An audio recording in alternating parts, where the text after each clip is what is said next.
Good evening, class. On the screen, you can see the following dribbling cues.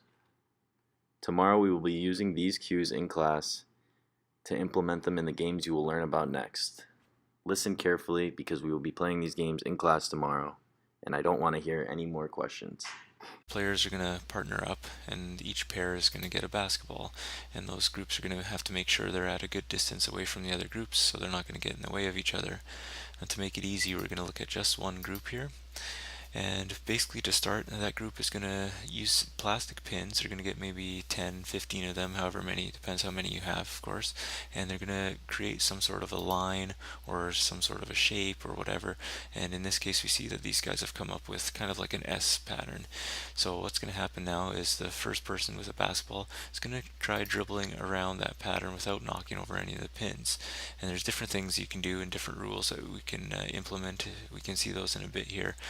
But that's basically a simple basic idea of this. You can have, instead of this S form, of course, you could have a circle where they're dribbling inside the circle, or a square, or whatever have you. It's up to the players to determine that.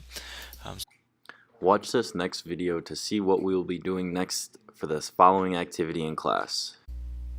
Alright, so in this game, just like any typical red light, green light, you'll want to start the students down on one end of the gym with their piece of equipment. So if it's basketballs, they've got a basketball in their hand. Soccer, they've got soccer balls between their feet. And you've got the teacher over on that end. When the teacher gives the command, if it's green light for go, the students will start moving, dribbling the ball, keeping control of their ball, okay, until the teacher says red light to stop. So green light, they start dribbling till the teacher says red light. They've got to stop. Now the way I like to do this, instead of stopping completely, is they stop their forward motion, but they continue to dribble. So in basketball, we know that if you stop dribbling and then you dribble again, that's double dribble. So this way, they'll start running and then they'll stop, but they'll keep their dribble. So you want to emphasize that, keep their dribble. They don't want to stop that. Green light, they start moving again. Red light, they stop. Again, not their dribble, just stop moving. Little Josh, he lost control of his ball, so he's got to go back to the beginning. That Josh guy's not having a good time.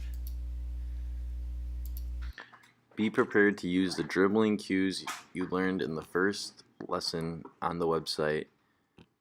Use them to prepare for these games in class tomorrow. Have a good night and see you in class.